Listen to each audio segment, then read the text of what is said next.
Apa benar dua proyek kripto populer ini akan ditutup?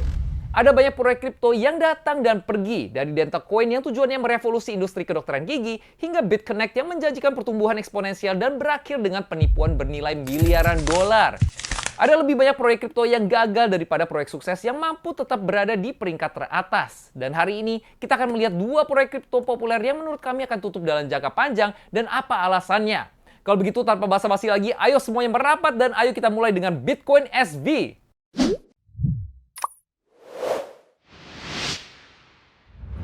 Bitcoin SV yang juga dikenal sebagai Bitcoin Satoshi Vision diluncurkan pada tahun 2018. Pada dasarnya, sekelompok Bitcoiner berpikir kalau Bitcoin seharusnya lebih cepat dan lebih murah dan mereka melakukan Bitcoin Fork menjadi Bitcoin Cash di tahun 2017. Pada saat itu, meskipun hal ini dianggap sangat kontroversial, ini merupakan salah satu upaya pertama yang bisa dianggap sukses dalam forking Bitcoin.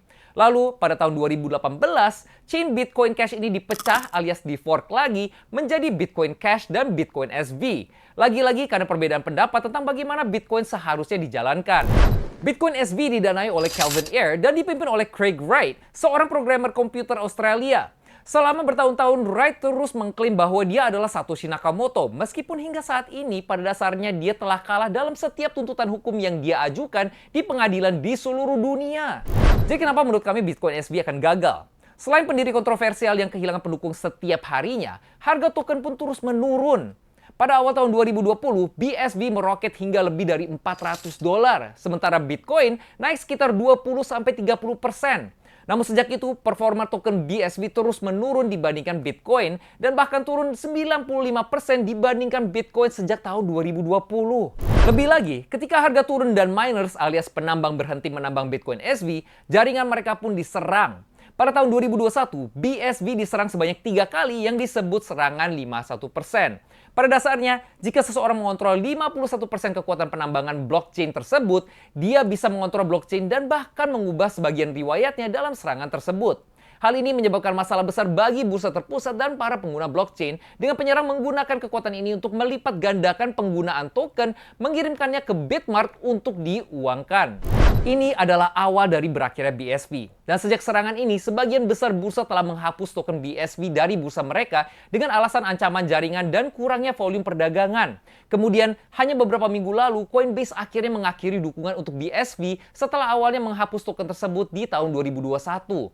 Dengan sedikit atau tanpa dukungan bursa terpusat dan jaringan tidak aman yang bisa diserang oleh para peretas dan seorang pendiri yang telah kalah dalam banyak tuntutan hukum dan merupakan salah satu orang yang tidak dihormati di industri kripto, sepertinya BSV sudah mati dan tidak akan pernah kembali lagi.